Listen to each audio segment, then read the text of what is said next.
palabra de Dios ahí?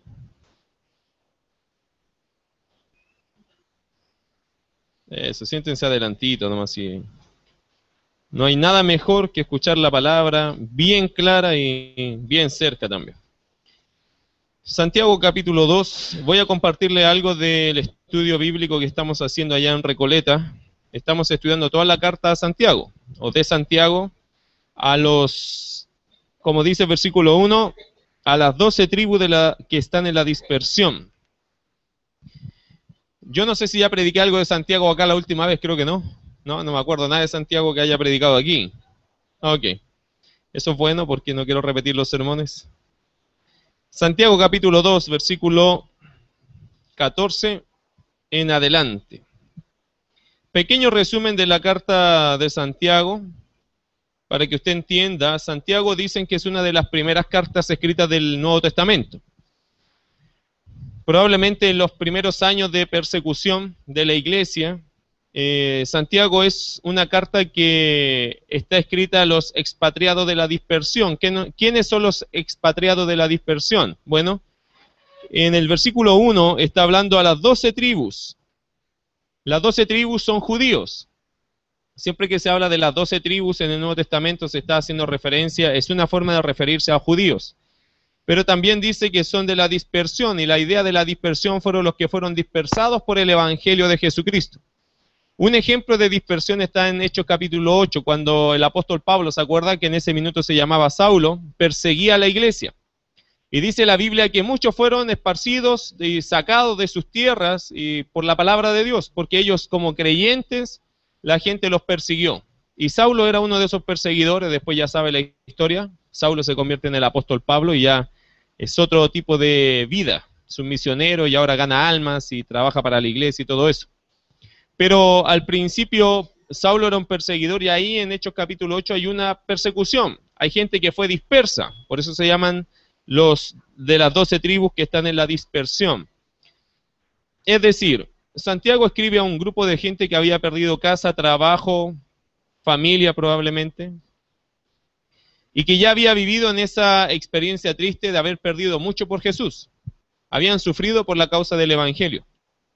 Así que Santiago le escribe a un grupo de gente que sufre, en resumidas cuentas. Y Santiago, mire, no hay cosa más fácil de saber de si alguien es genuino en la fe o no que cuando tiene pruebas. La Biblia dice, hermano, que el oro se prueba con fuego, ¿cierto? Y queda más puro. Quítale la plata, dice, o quítale la escoria a la plata y saldrá alhaja al fundidor. ¿Qué está diciendo? Que cuando el fuego prueba el material, se sabe realmente si el material es bueno o no. No hay cosa más fácil de saber si hay un creyente genuino que cuando vienen las pruebas a la vida de uno. Es ahí donde se nota qué somos o quiénes somos. Y Santiago notaba en los expatriados de la dispersión, a los judíos cristianos, porque son judíos cristianos, los notaba que ellos estaban siendo afectados obviamente por las pruebas, por las luchas. Pero Santiago quiere potenciar en ellos las cosas virtuosas de Jesucristo en el hecho de ser perseguidos. De hecho, en el versículo 2 dice, hermanos míos, tened por sumo gozo cuando os halléis en diversas pruebas. Entonces Santiago es totalmente contrario a la opinión de él, a la opinión de nosotros o la opinión humana. Cuando usted se encuentra en diversas pruebas, ¿cómo se siente? ¿Cómo están sus emociones cuando usted es probado por Dios? Probado significa que empieza a luchar, que empieza a tener conflictos, que empieza a encontrarse con problemáticas fuertes en su vida. Y no solo con una, que dice el versículo 2 del capítulo 1, tened por sumo gozo cuando os halléis en diversas pruebas. La expresión diversas pruebas significa de todos tipos de colores. Problemas de todo tipo. ¿Cómo reacciona usted cuando vienen pruebas a su vida de todo tipo? No sé, se enfermó hoy día, mañana le chocan el auto, después peleó con la señora, después tuvo un problema en la iglesia, y todo en la misma semana. ¿Cómo se siente? Pero ¿qué dice Santiago? Tened por sumo gozo. ¿Qué es sumo gozo?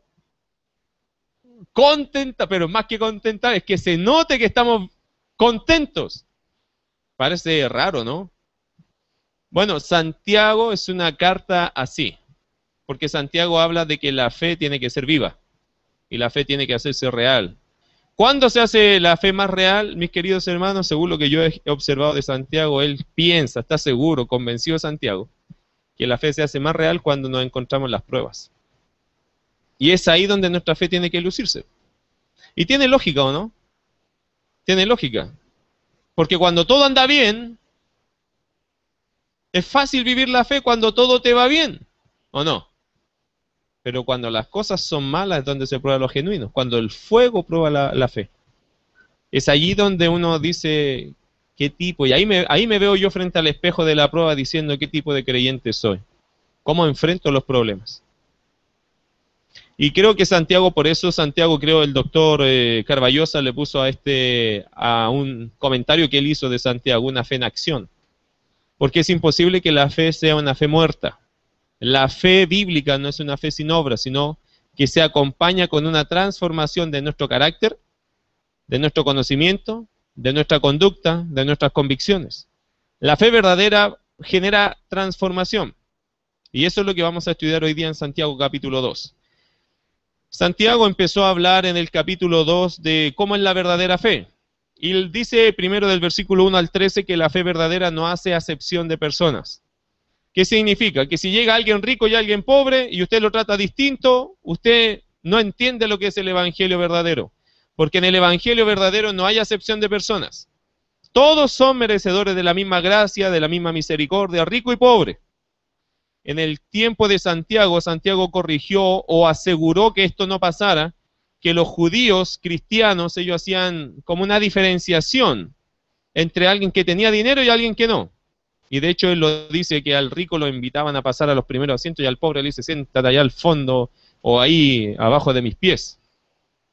Entonces ellos hacían una diferencia. Probablemente no sabemos si los hermanos lo hacían, pero Santiago quería decir esto, que la verdadera fe no hace acepción de personas, que todas las personas son tratadas de la misma forma, con el mismo amor, con el mismo trato a todos. No porque uno tenga más que otro, se le trata distinto. Y ahora toca otro tema, en el capítulo 2, verso 14. Hermanos míos, por lo general Santiago cuando empieza un discurso hasta el capítulo 2, empieza hermanos míos. Y otra cosa que hace Santiago, casi siempre dice hermanos míos como para decir, hermanos, les voy a decir algo importante, así que pónganme atención. Es como hermanos míos, a usted le estoy hablando. Y después otra cosa que hace Santiago en esta carta es siempre hacer preguntas. Las preguntas siempre obligan un pensamiento. Si yo le digo a usted, ¿cómo está? Usted tiene que, yo le tengo que provocar un pensamiento, ¿cierto? Usted me tiene que responder sí, bien, mal. Le miento al pastor, le digo que estoy bien para que no se meta más, le digo que estoy mal para que le dé un poco de pena, se ponga a orar por mí. ¿Qué le digo? Entonces yo le hago una pregunta y le genero a usted, le provoco el pensamiento. Santiago cuando escribe, él provoca muchos pensamientos con su escritura porque hace muchas preguntas. Y cuando usted le hacen una pregunta, ¿qué espera la persona que le preguntó? Que usted le responda, ¿no? Y eso te obliga a ti a pensar. ¿Cómo te ha ido en tu vida? Ahí usted tiene que, inmediatamente su cerebro ya se conectó a la pregunta, ¿no? ¿Cómo fue esta semana? Y ahí uno al tiro tiene que enganchar, buena, mala, más o menos, oh, me fue, y otro se explaya, en otro solo cortito lo responde, ¿se fija? Santiago usa mucho ese método de provocarte un pensamiento. Mire versículo 14. Este sermón tiene que ver con la fe. La fe sin obras es muerte. Yo también le podría poner a este sermón, ¿podrá la fe salvarte? ¿Usted cree que la fe lo puede salvar? ¿Qué dice? ¿Podrá la fe salvarte? Mire qué curiosa, buena pregunta, porque esa es la pregunta que Santiago hace. Así este sermón se puede llamar, ¿podrá la fe salvarte? Verso 14, léalo conmigo. Hermanos míos, ¿de qué aprovechará si alguno dice que tiene fe y no tiene obras? ¿Podrá la fe salvarle? Ahora le hago de nuevo la pregunta. ¿Podrá la fe salvarte? La siguiente pregunta sería en la mente, ¿cuál fe? Porque le voy a enseñar algo en este pasaje. Aquí Santiago habla de dos clases de fe. Una fe que salva y una fe que no sirve de nada. Las dos son fe, pero hay una fe que sirve y otra que es inútil. De hecho, Santiago comienza con la fe inútil. Aquí hay una calidad de fe, hermano, que no da el rango para decir que es una fe que salva. Aquí hay dos líneas de fe. La fe que solo se confiesa, la fe que solo se dice de labios, pero no hace nada, y la fe que obra. Y estas dos son dos tipos de fe que son, según Santiago, son muy distintas entre sí. Y mire qué interesante, verso 14, Santiago empieza con este tipo de fe fraudulenta, es una fe falsa, pero que existe. Es falsa en el sentido que no sirve para agradar a Dios. Mire lo que dice el pasaje, otra vez el 14, hermanos míos, ¿de qué aprovechará? ¿De qué sirve? Si alguno dice que tiene fe y no tiene obras, ¿de qué sirve? Por eso dice después, ¿podrá la fe salvarle? Realmente esa expresión, ¿podrá la fe salvarle? Usted tendría que traducirlo así, ¿podrá esta clase de fe salvarte? Ahora quizá entiende mejor la pregunta, ¿podrá esta clase de fe salvarte? Le hago de nuevo la pregunta, ¿usted cree que una fe que no hace obras te puede salvar? ¿Es más fácil responder? No. Esta clase de fe no te puede salvar, y eso dice Santiago. Y aquí pone un par de ejemplos, versos 15 y 16. Primer ejemplo que pone Santiago, un supuesto. Ya no está diciendo que esto la iglesia lo hace, está poniendo un supuesto para que usted piense. Para que piense en un ejemplo de algo que no sirve. Y si un hermano o una hermana están desnudos y tienen necesidad del mantenimiento de cada día, es decir, hay una situación crítica de gran necesidad, hay que ayudar, ¿cierto? Porque hay gente que está desnuda, no tiene ropa, no tiene comida, no tiene nada. Verso 16. Y alguno de vosotros les dice, cualquiera de ustedes podría tomar la palabra, y les dice, id en paz, calentaos y saciaos, pero no les dais las cosas que son necesarias para el cuerpo. ¿De qué aprovecha? Así también, el 17 es la conclusión, así también la fe, si no tiene obras, es muerta en sí misma. Primera conclusión de este argumento es que si usted ve a un hermano sufrir, que está desnudo, y usted le dice, hermano, vaya, caliéntese, sáciese en el nombre del Señor, el Señor le provea, pero usted no le da nada, teniendo usted cómo ayudar, porque puede ser que usted también esté desnudo como él, entonces entre los dos pasan frío nomás. Pero si usted es una persona que tiene cómo ayudar y no lo hace, pero sí le dice, hermano, voy a orar por usted, hermano, váyase tranquilo que el Señor le va a proveer. Y si usted pone al Señor por delante, pero usted no hace nada, ese tipo de fe, según Santiago en el verso 17 dice, si no tiene obras es muerta en sí misma. Primer ejemplo, si uno no hace algo práctico cuando ve una necesidad real y usted dice que lo mandó en la fe, esa fe no le sirve de nada. No sirve, es inútil esa fe. Es una fe muy teórica. Es como a veces nosotros decimos queremos que el mundo conozca a Jesús, pero nunca vamos a predicar el Evangelio, es una fe inútil. No. ¿De qué le aprovecha? ¿De qué sirve? De nada. Si usted ve una vecina que necesita ayuda y usted dice voy a orar por ella, necesita alimento y usted dice voy a orar por ella, pero usted nunca le comparte un plato de comida, ¿de qué sirve? Ese tipo de fe no sirve. No sirve porque no hace nada, no obra. Cuando Dios nos muestra necesidad y nosotros no hacemos nada por esas necesidades, pero creemos que orando solucionamos problemas, aplicamos la fe de forma muy equivocada. No sirve de nada. Es una fe que está muerta en sí misma porque no acompaña ni una obra. Ni una obra. Una vez yo vivía allá en Recoleta, en la iglesia, ¿no? Yo viví 5 años en la iglesia. Era guardatemplo y pastor. Una combinación muy difícil de llevar adelante, sobre todo cuando la iglesia crece, es una combinación bien difícil de llevar.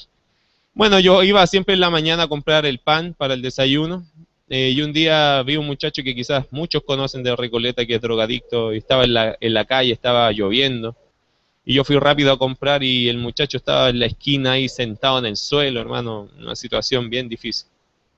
Y el Señor puso en mi corazón, llévale desayuno.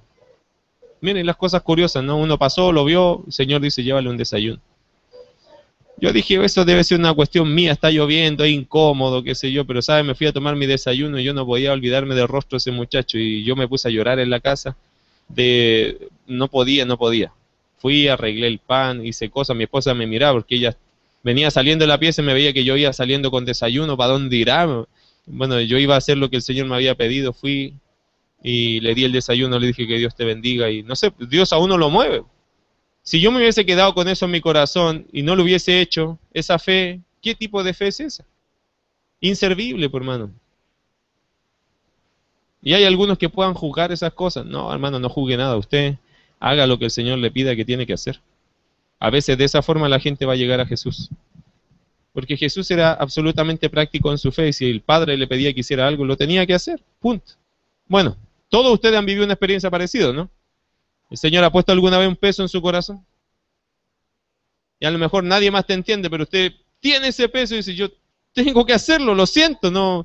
Y si no lo hago, no voy a poder dormir tranquilo, comer, sentarme, no. Déjame hacer esto primero, que no me puedo quedar tranquilo porque Dios puso un peso en mi corazón por actuar. Y esa es la fe correcta, hermano. Porque si yo siento pena por la gente, pero no hago nada por la gente, entonces, siempre y cuando Dios ponga peso en el corazón, es importante hacer cosas. Es importante moverse por fe, por fe. Georgina va a decir algo.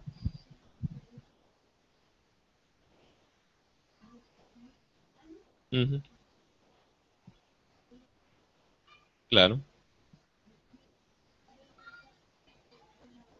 claro.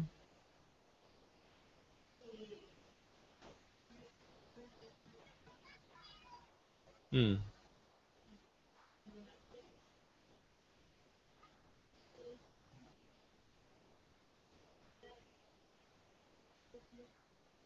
imagínate. Claro, exacto. Bueno, así pasa, así pasa. Bueno, otro supuesto, versículo 18, no pierda el pensamiento. Santiago está argumentando en contra de esta fe que no sirve de nada. Verso 18. Pero alguno dirá, tú tienes fe y yo tengo obras. Muéstrame tu fe sin tus obras y yo te mostraré mi fe por mis obras. ¿Y es verdad o no? Algunos dicen, no, yo tengo harta fe. A ver, muéstrame la obra de su fe. ¿Qué hizo esta semana? ¿A quién ganó para Cristo? Muéstreme, pues, ¿qué está haciendo con su fe? No, pero yo tengo harta fe. Ya, y esa fe la mueve una vez al mes, una vez al año, es una fe que es una inversión en el banco, que de vez en cuando la... ¿Qué tipo de fe tiene? Eso está diciendo Santiago. Santiago está diciendo, usted dice tener fe, y otro dice yo tengo obras. Muéstrame tu fe sin tus obras. Y el otro dice, yo te mostraré mi fe por mis obras. Nunca está diciendo Santiago que las obras salvan, ¿entiende? Uno no se salva por las obras, uno es salvo por fe. Pero ¿cuál fe? La fe que hace obras. Porque la fe de buena calidad, la fe verdadera, es una fe que obra. Y la fe que solamente confiesa, pero no hay cambios, es una fe falsa. Es una fe que no sirve. Mire qué interesante lo que sigue diciendo Santiago, verso 19. ¿Tú crees que Dios es uno? ¿Usted cree en eso? ¿Dios es uno? Amén, ¿cierto? El Dios trino. Creemos que Dios es uno. Amén. Buena doctrina, ¿no? Bautista. Buena doctrina. ¿Tú crees que Dios es uno? Bien haces. ¿Qué dice después Santiago? También los demonios creen y tiemblan. Usted sabe que los demonios tienen buena doctrina. Porque ellos también creen en Dios que es uno.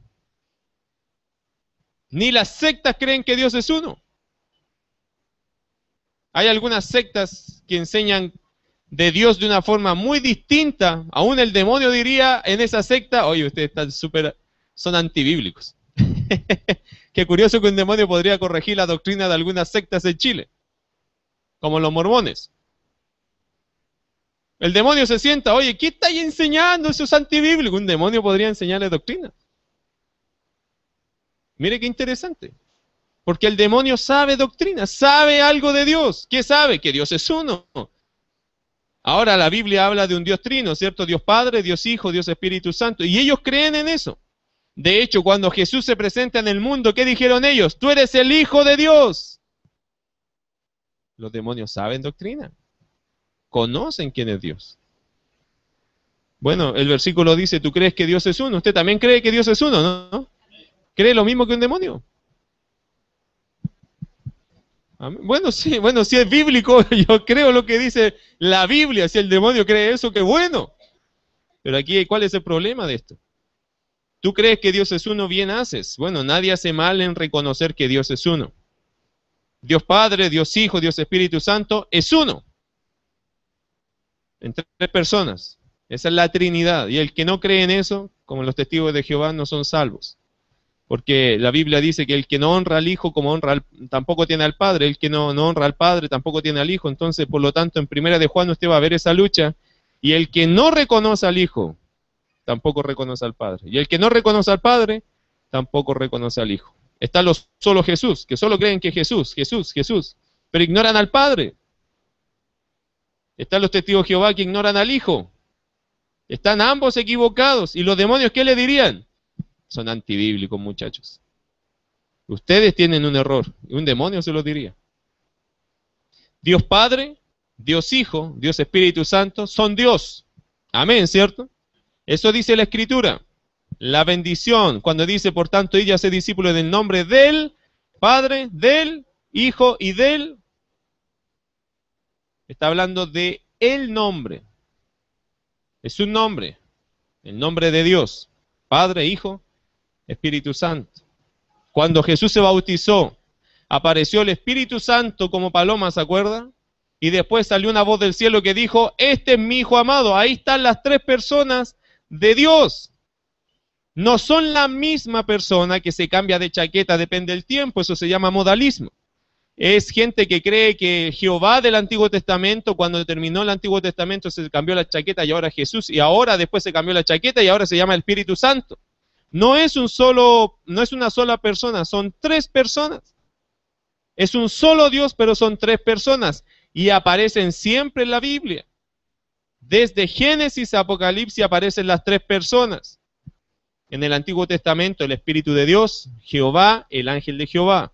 Se encarna Jesucristo y desaparece el ángel de Jehová y aparece Jesús, el Padre y el Espíritu Santo. Véanlo en el bautismo de Jesucristo, véanlo en la bendición. Por tanto, id y haced discípulos a todas las naciones en el nombre del Padre, del Hijo y del Espíritu Santo. El apóstol Pedro dijo, no le han mentido a Dios, no le han mentido a los hombres, sino a Dios, hablando del Espíritu Santo. La bendición de Pablo, ¿cuál fue? El amor de Dios Padre, el amor de Dios Hijo y del Espíritu, está en vosotros. Siempre, hermano, están los tres. Son tres personas, no tres dioses. Tres personas, un Dios. Esa doctrina los demonios la tienen clarita, saben que Dios es uno. ¿Cuál es el problema? Que aunque los demonios creen y tiemblan con esa verdad, no son salvos ni son transformados, porque sí tienen buena teoría, tienen buena doctrina, pero rechazan la verdad y al autor de la verdad.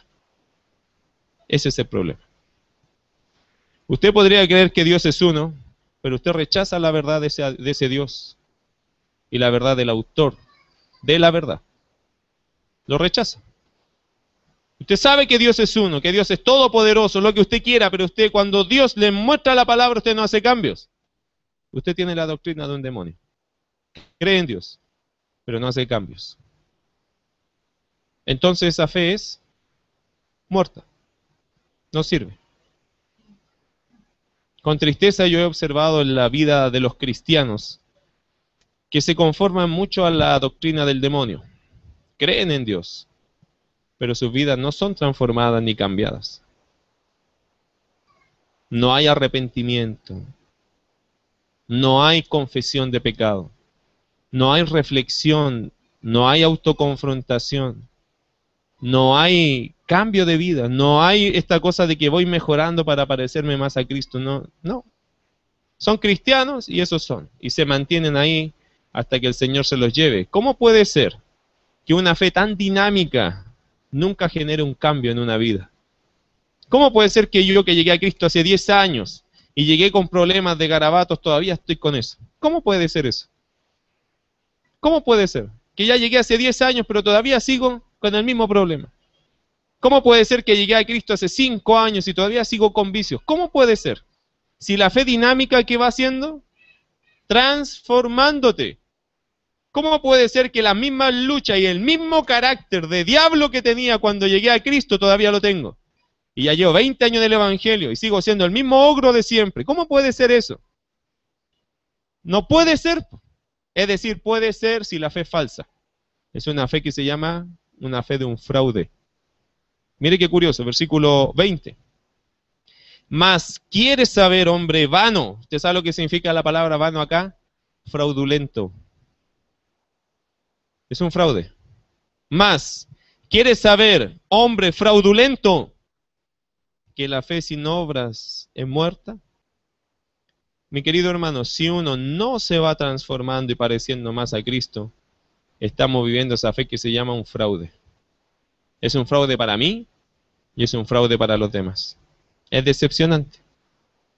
Usted ve a personas que usted ya cree que leen su Biblia habitualmente, que oran al Señor, que predican la palabra, y usted tiene esa expectativa de hombres y mujeres que ya llevan años en la fe. Pero qué decepcionante es ver que todavía tienen los mismos problemas que cuando recién fueron creyentes. La pregunta es, ¿fueron creyentes? ¿Tienen la fe correcta o tienen la otra fe que nos da el estándar? Aquí Santiago está quitándonos el velo, ¿no?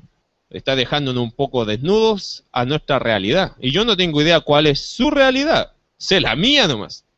Y en eso uno tiene que mirarse al espejo. Santiago dijo que la palabra es como un espejo. Y si en el reflejo usted ve, en el reflejo de su espejo ve una fe fraudulenta, entonces usted tiene un gran problema. ¿Cuál es su problema? Todavía está en sus pecados. Todavía no eres creyente, no eres salvo, digamos. Se puede definir creyente porque en Chile todos se llaman creyentes. Cristiano incluso. Pero no es salvo. Porque ser salvo significa tener esa fe que obra. No esa fe que confiesa, pero que no hace nada. No esa fe que confiesa, pero no cambia. No esa fe que confiesa, pero que no hay una transformación diaria. Por eso, mis queridos hermanos, pregunta, sin levantarme la mano, por favor, ni me mueva la cabeza, pero ¿qué tipo de fe tiene usted? ¿Tiene la fe de los demonios? ¿O tiene la fe salvadora? Y tiene que pensarlo bien en serio, porque ahora usted se está jugando su alma. Es como tirar una mesa, Dios está tirando las cartas diciendo, esta es la verdad. Ahora usted tiene que decir, ¿en qué parada de su vida está? ¿Es creyente? Sí, ya somos todos creyentes ya. Mala pregunta. ¿Somos salvos? Pregunta, ¿tiene fe que obra? ¿O solo tiene fe de boca, de hablar, pero no se está transformando? Y por muchos años usted ha vivido atado en los mismos pecados y no sale nunca de ahí, siempre está en el mismo nivel, sigue con los mismos pecados antiguos arrastrándolo, es decir, nunca cambió nada en su vida, solamente adoptó una religión. Si me dice que esa es su realidad, yo le puedo decir, en el nombre de la palabra, que usted todavía no es salvo. Pero el Señor quiere darnos salvación. Y por eso creo que Santiago habla después de la otra fe, de la buena fe. Primero Santiago habló de la fe fraudulenta, pero ahora va a hablar de la fe que realmente es real. Mire qué curioso, versículo 21. Un par de ejemplos que Santiago puso después de sentenciar ese tipo de fe fraudulenta. Un par de buenos ejemplos. Ya puso un par de malos ejemplos, no un ejemplo malo de decir que no, hermano, vaya, sáciese, coma, abríguese, pero no le doy nada, eso no sirve. Pero ahora va a poner la fe correcta, la fe que sí es aprobada por Dios, la fe de buena calidad, así le llamaríamos. La otra fue una fe de mala calidad, que no aguanta el proceso de la transformación. Ahora viene la fe de buena calidad. Verso 21. ¿No fue justificado por las obras Abraham nuestro padre cuando ofreció a su hijo Isaac sobre el altar? Acá mi querido hermano, realmente ahí el verso 21 usted tiene que entender algo. Cuando dice no fue justificado, realmente se podría leer así. No se mostró justo Abraham, no demostró su justicia Abraham cuando ofreció a su hijo Isaac sobre el altar. Usted se acuerda de esa historia, ¿no? Cuando Dios, Abraham y Sara, a los 100 años, Abraham tuvo a su hijo Isaac. Fue una promesa de Dios. Dios le dijo a Abraham que le iba a dar un hijo en su vejez. Y le iba a dar un hijo y se llamó Isaac. Este hijo, hermano, era un hijo muy especial porque era la promesa de Dios. Ellos físicamente ya no tenían la fuerza, pero Dios se lo regaló porque era la palabra de Dios fiel cumpliéndose. Y Dios tenía propósitos con Isaac. Isaac llega a ser un muchacho y Dios le pide a Abraham una cosa. Le dice, anda y sacrifica a tu hijo en el monte que yo te mostraré. Y Abraham tenía que tomar una decisión. ¿Le creo a Dios o no lo hago? Pero como él tenía un corazón justo, su justicia, su fe lo obligaba ¿a qué? A obedecer a Dios. Y él fue a ese monte, llevó a su hijo y estaba listo para degollar a su hijo. Y Dios desde el cielo le dice, no lo hagas. Esta fue la única vez que Dios pide un sacrificio humano. Dios nunca hace eso y Dios no lo hubiese permitido porque no es parte de su carácter. Los dioses paganos hacían esto de sacrificar hombres. Los demonios hacen eso. En el Antiguo Testamento va a leer muchas veces que hasta el pueblo de Dios llegó a sacrificar para idolatría. Pero Dios no hace esto. Lo hizo para probar la obediencia de Abraham. Mi querido hermano, la fe de Abraham, ¿a qué lo llevó? A obedecer. Obediencia es una evidencia absolutamente clara de alguien que cree en Dios. Aún en las cosas que sean las más raras que Dios te pida. Porque eso era extraño, ¿no?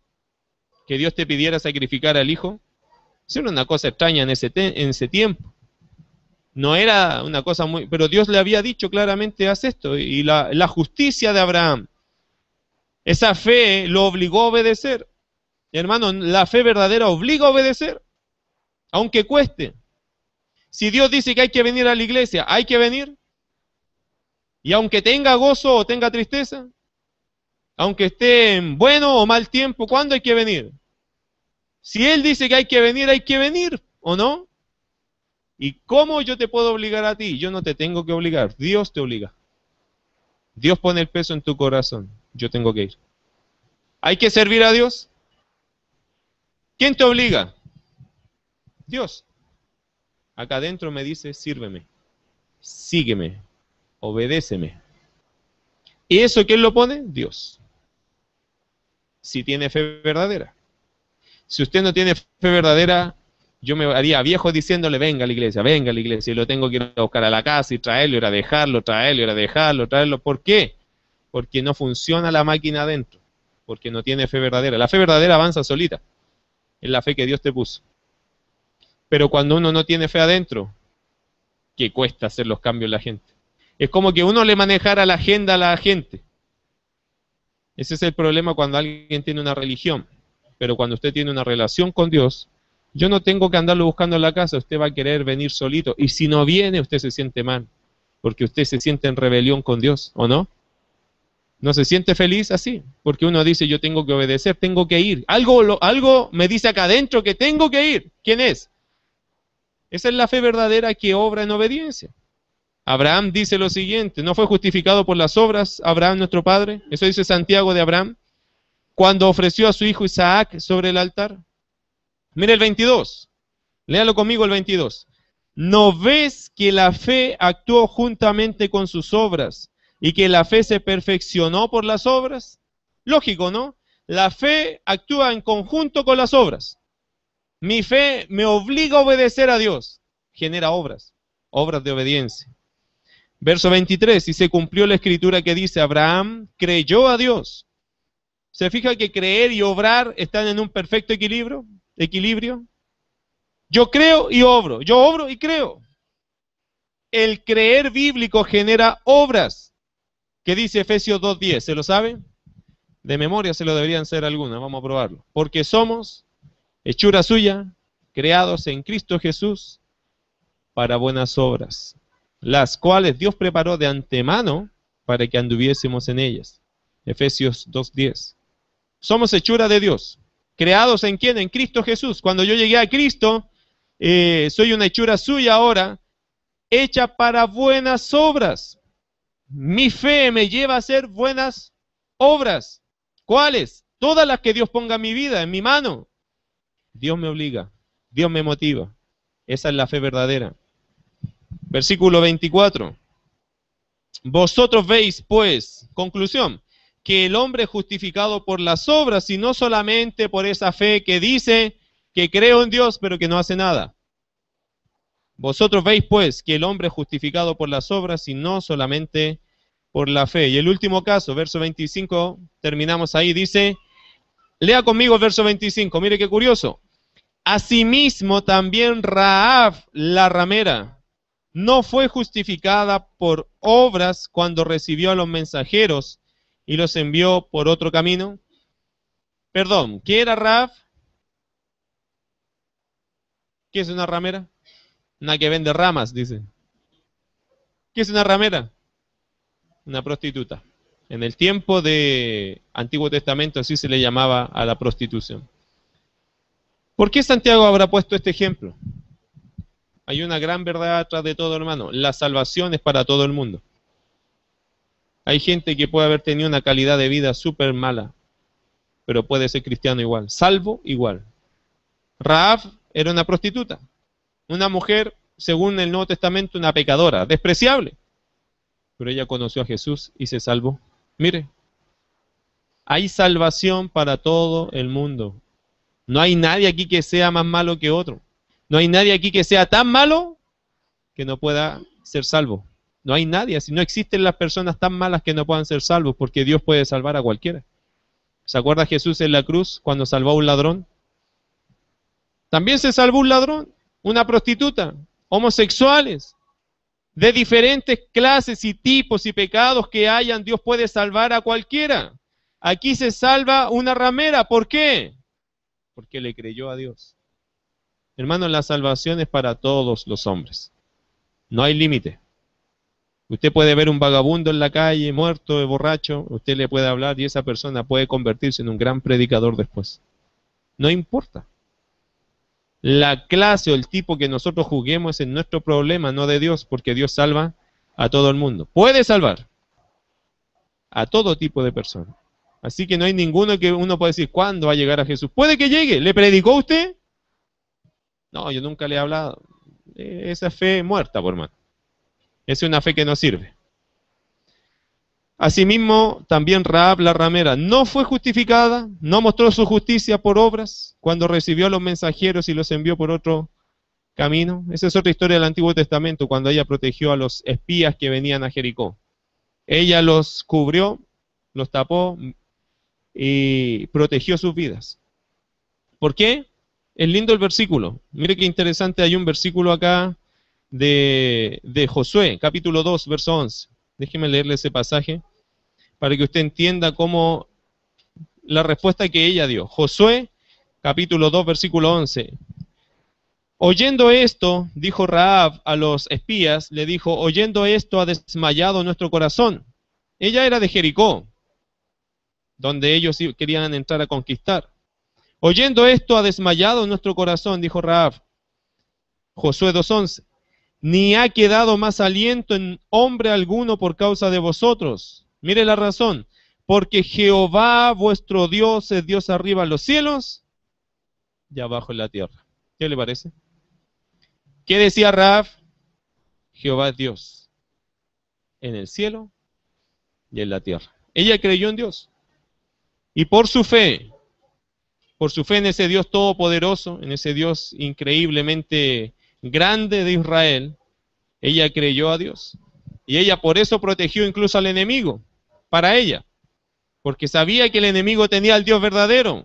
Y se hizo parte de ese pueblo, del pueblo de Dios de Israel. Versículo 26, terminamos. Porque como el cuerpo sin espíritu está muerto, así también la fe sin obras está muerta. Y terminamos con la misma pregunta. ¿Podrá la fe que usted tiene ¿Salvarle? ¿Esa fe que usted tiene, te va a salvar? Vamos a orar.